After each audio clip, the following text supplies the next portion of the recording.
tudo bem com vocês?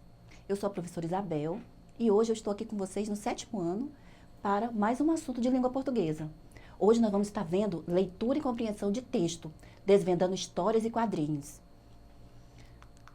E a gente vai começar olhando alguns quadrinhos aí. Você já viu esses desenhos, esses quadrinhos em algum lugar?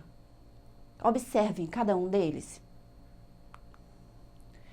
Nesse primeiro que você está vendo, você vê a turma do Charles Brown, que é dos Estados Unidos, que foi feito na década de 1950. Já esse outro aí, ele é muito usado em livros, em vários lugares.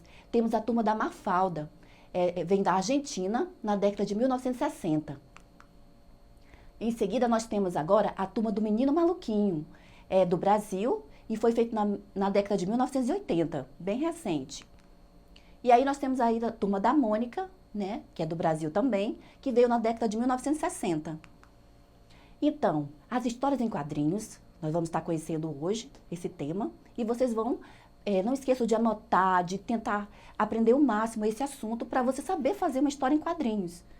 Então, todas as turmas são personagens da história em quadrinhos. Essas histórias que você olhou agora, essas imagens, também conhecidas como HQs, são contadas em poucos quadrinhos, em geral dispostos em uma faixa horizontal.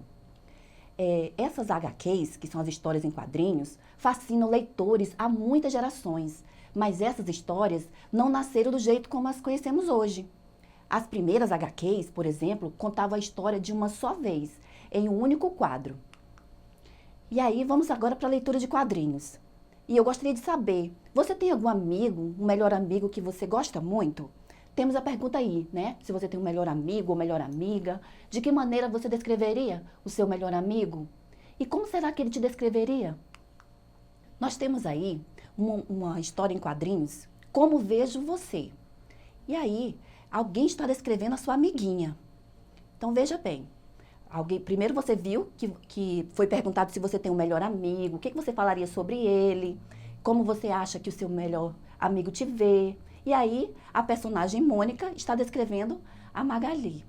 E ela fala, amiga, você é uma gatinha, carinhosa como um beija-flor, independente como uma gaivota. Ai, amiguinha, assim você me deixa encabulada. Juro, amiga, de verdade. E aí, então a Magali começa. Pois para mim, você tem a graça de uma gaivota. É fiel como um cão. É esperta como a raposa. Ai, a Mônica responde, que bacana. Aí a Magali fala, é o que eu penso, é o que eu sinto. E as duas estão lá conversando, mas de repente alguém interrompe elas. Pois então, sinto muito. Cada ideia, né, Cebolinha? Como é que você vê essas duas aí, hein, amigo? Aí o Cebolinha fala da amiga, né, da Magali e diz, eu vejo a Magali como um cachorro de corrida. Tem o apetite de uma avestruz. Fala mais do que um papagaio. Ha, ha, ha, ha. E aí a Mônica sabe como é. Gorducha como a baleia, baixinha como uma formiga, dentuça como um coelho. Ha, ha, ha, ha, ha. E aí as duas ficam chateadas, aí a Magali diz, você vai deixar isso assim? Né? Aí a Mônica fala assim, não, eu vou apelar pro Sansão. É isso aí, amiguinha. E então? Aí a Magali começa a falar dos meninos. Bem, vou descrever agora sobre o Cascão. É sujinho como um porquinho, cheira como um gambá, ri como uma hiena. É isso aí. Boa, Magali, falou a Mônica. Não achei graça. Foi pouco criativo da parte dela. A Mônica fala, só porque ela não descreveu, não inventar nada?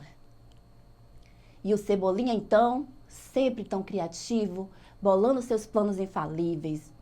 Pois, para mim, tem a inteligência de um asno, a velocidade de um jabuti e os cabelos de um porco-espinho. Ha, ha, ha, ha. E aí todo mundo começa a rir, né? E até o Cascão não consegue resistir. Gorducha, dentuça, baixinha, Magricela, todo mundo aí agora xingando as meninas. E aí agora as meninas resolvem, né, dar um jeito nisso. E aí os meninos quando olham, vocês já estão aqui fora? De repente, pof, tum. Tá bem, esquecemos uma coisa. A Mônica tem a força de um touro. Ai. Então, gente, as HQs e os elementos da narrativa. Vamos saber então como é que aconteceu essa história? Olha, elas apresentam espaço, tempo, narrador, enredo. E as etapas do enredo são situação inicial, conflito, clímax e desfecho. Então, nessa HQ, nós temos o espaço, que é a casa de um dos personagens. Os personagens, que é a Mônica e a Magali, né, no sofá da sala. O Cascão, o Cebolinha na janela. Temos o tempo da história, que dura alguns minutos. O narrador aparece na história somente no último quadrinho. E, observando a história narrada, percebemos os seguintes momentos. Na situação inicial, são apresentados os espaços, os personagens e o que eles estão fazendo. Mônica e Magali estão na sala da casa de uma delas e conversando amigavelmente sobre o que acham uma da outra. Tá aí elas, né, que nós estamos vendo. E, de repente, o conflito já é algo de novo que acontece no desenrolar da história, para que ela tenha uma continuidade. Elas estão lá conversando, alegre, mas alguém interrompe elas. Inicia o conflito quando Cascão e Cebolinha chegam e atrapalham a conversa das meninas. Começa a descrevê-las de maneira negativa. As imagens também sinalizam o início do conflito. As expressões faciais da Mônica e Magali indicam a conversa amigável, até o quadro 9. No 10º quadro, a expressão delas muda, sugerindo subsalto, susto. Aí, o ponto mais emocionante da história é chamado de clímax.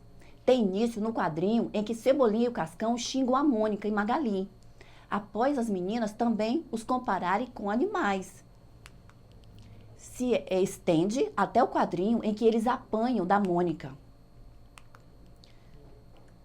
No último quadrinho, acontece o desfecho da narrativa, em que fica claro que Cascão e Cebolinha reconhecem a força da Mônica. A imagem da expressão do Cebolinha e do Cascão revela que os dois tiveram um certo arrependimento por terem se esquecido da força da Mônica. Né? Nesse quadril aí também que aparece, né, a única fala do narrador. Onde lá no início fala assim, Então, no último quadrinho, acontece o desfecho da narrativa, em que fica claro que Cascão e Cebolinha, né, reconhecem a força da Mônica, e nesse quadrinho também, que aparece a única fala do narrador. A imagem de expressão do Cebolinha e de Cascão revela que os dois tiveram um certo arrependimento, né, por terem esquecido da força da Mônica. Tá aí essa partezinha do narrador, né, a primeira fala dele. Para a leitura das histórias em quadrinhos, é importante desvendar os efeitos de sentido da linguagem utilizada, verbal e não verbal. Observe a expressão pronunciada por Cascão. Essa expressão foi utilizada para emitir um som. Qual? O que vocês estão vendo aí? Eles estão fazendo o quê? Então, temos esse som, quá, quá, quá, quá, imitando uma gargalhada. Olha só, quando está acontecendo isso, nós temos o uso de onomatopeia. As palavras ou expressões que procuram imitar os sons de animais, objetos e ações. Nós temos, por exemplo, tic-tac, que imita o som do relógio. Toque-toque, imita o som de alguém batendo na porta. Atim, imita o som de espirro.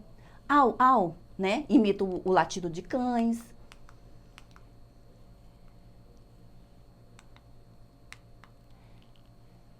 Então, as onomatopeias dão vivacidade às cenas das histórias em quadrinhos.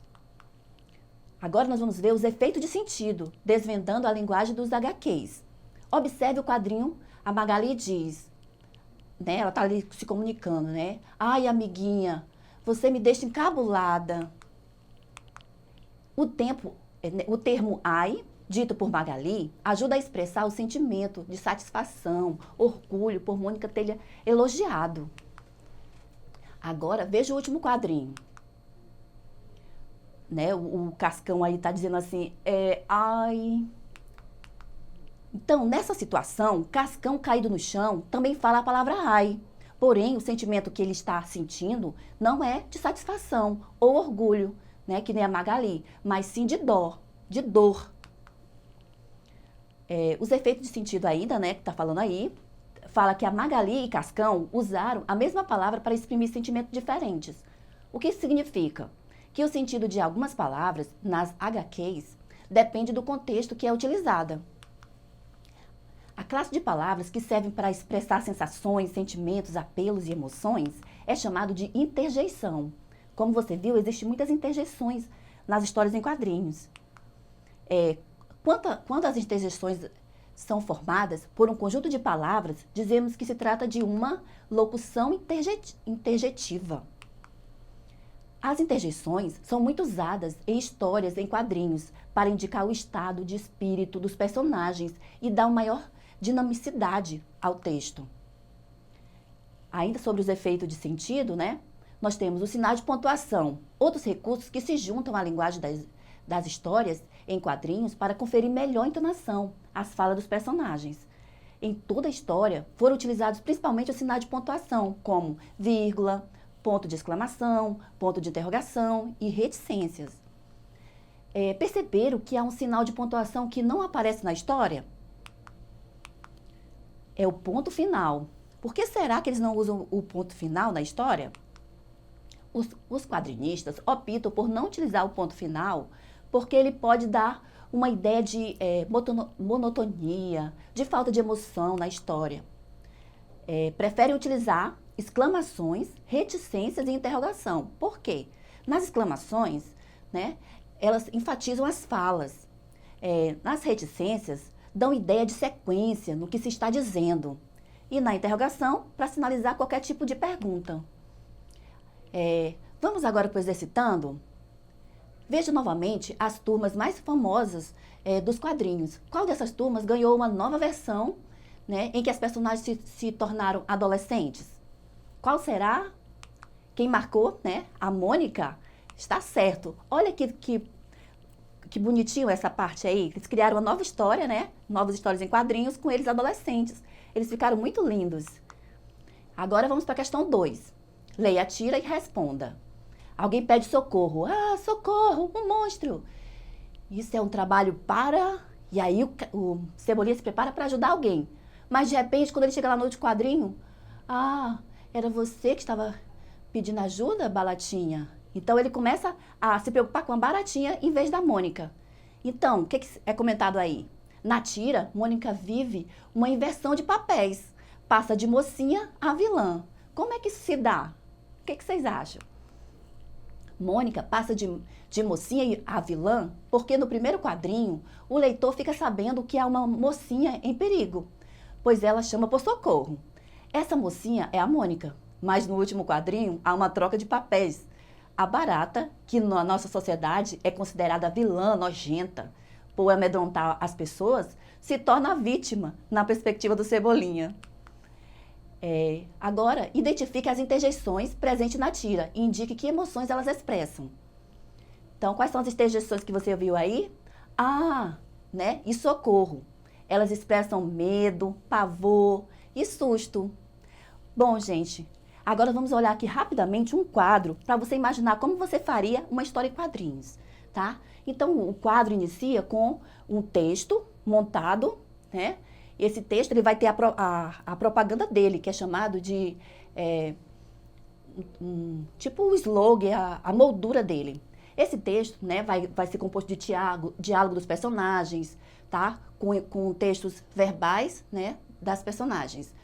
Vai ter o letreiro, que apresenta a voz do narrador, né? Vai ter os balões, tá? Vai ter as imagens, vai ter enquadrinhamento, vai ter o plano e vai ter o ângulo. Então, há toda uma preparação para se montar essa história em quadrinhos. Ela não é feita de qualquer jeito.